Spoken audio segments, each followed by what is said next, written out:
심혈관 진단비의 경우 대표적인 게 허혈성 심장 질환, I20에서 I25까지 보상하는 그런 형태의 보험, 그리고 급성 심근경색증만 보상하는 보험, I21에서 23만 보상하는 보험, 이런 형태로 볼 수가 있는데, 이런 형태의 진단비들은 그냥 진단서만 있으면 보상 처리를 해주는 게 아니라 이런 상세한 검사 결과지를 보고 보험금 심사를 하고 있습니다. 실제로 진단서와 함께 검사 결과지 이런 것들은 필수 서류로 지정이 돼 있고, 실제 보상 실무에서도 그런 서류들을 확인을 해서 어떤 내용인지 확인을 하게 됩니다.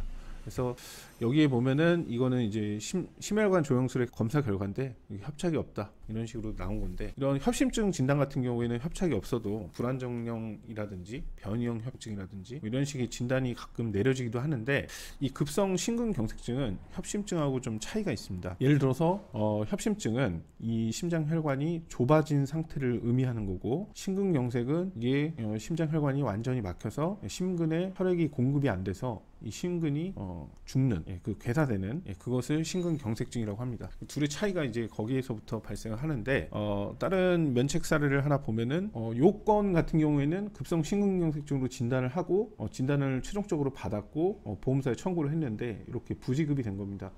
그 이유는 여기 보면은 심혈관 촬영술상 혈류 속도의 장애나 협착이 없다, 그래서 협심증에 해당한다.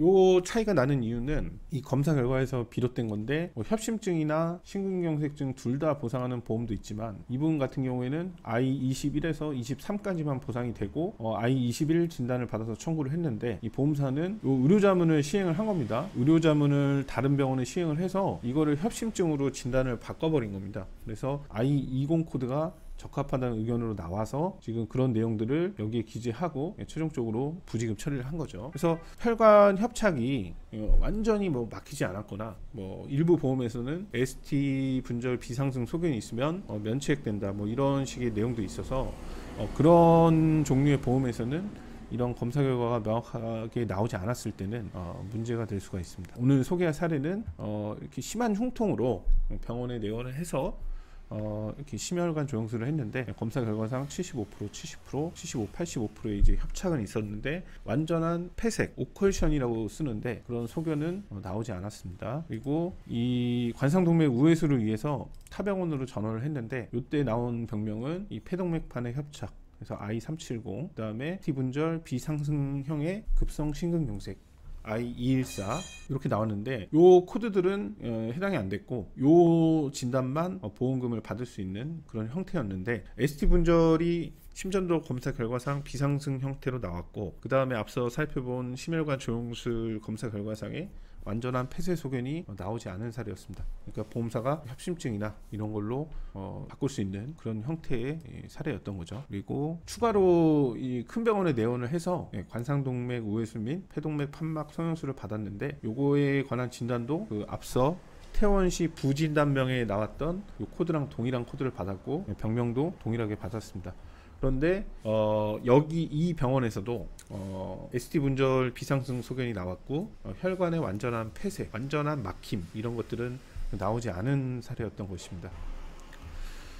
보험사가 이게 협심증이나 이런 걸로 주장할 수 있는 충분한 내용들이 있었기 때문에, 이런 사례들은 보험사가 주치의를 찾아가서 이게 완전히 막히지 않았는데 왜 이렇게 진단을 했는지 이런 소견을 받는다든지, 아니면은 보험사의 여러 자료들을 준비를 해가서 해당 진단이 부적합하다고 주장을 해서 진료 확인서나 소견서 이런 걸 받거나, 그런 것들이 원활하게 진행되지 않으면 다른 병원에 의료자문이나 이런 것들을 제시를 해가지고 해당 진단이 적합한지 이런 것들을 따져보게 되는 절차를 거치게 됩니다. 그래서 이 사례 같은 경우도 타병원에 자문을 받아보자, 이런 식의 요구가 있었는데, 이런 부분들을 미리 다 예상하고 그런 식의 주장을 할 것이 너무나도 명백했기 때문에 이 사례 같은 경우는 준비 과정만 수개월이 소요되었습니다. 그래서 이런 혈관이 완전히 막히지 않았고, 그 다음에 ST 분절 비상승 소견이 나왔지만 이 진단을 급성 심근경색증으로 볼 수 있다, 이런 객관적인 증거 준비, 그 다음에 지급 사유의 입증을 위해서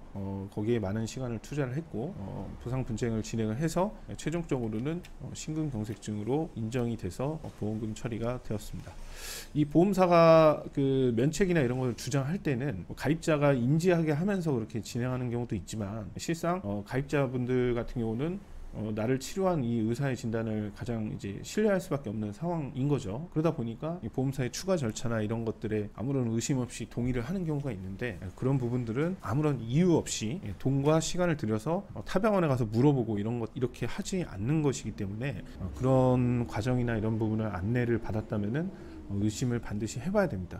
그리고 미리 문제가 될 내용들을 미리 다 파악하고 대응 방안을 마련한 상태에서 보험사가 각각 사례에 따라서 하는 그 주장들에 대한 완벽한 대비 준비가 된 상태에서 분쟁을 시작을 한다면 좋은 결과를 얻을 수가 있습니다. 감사합니다.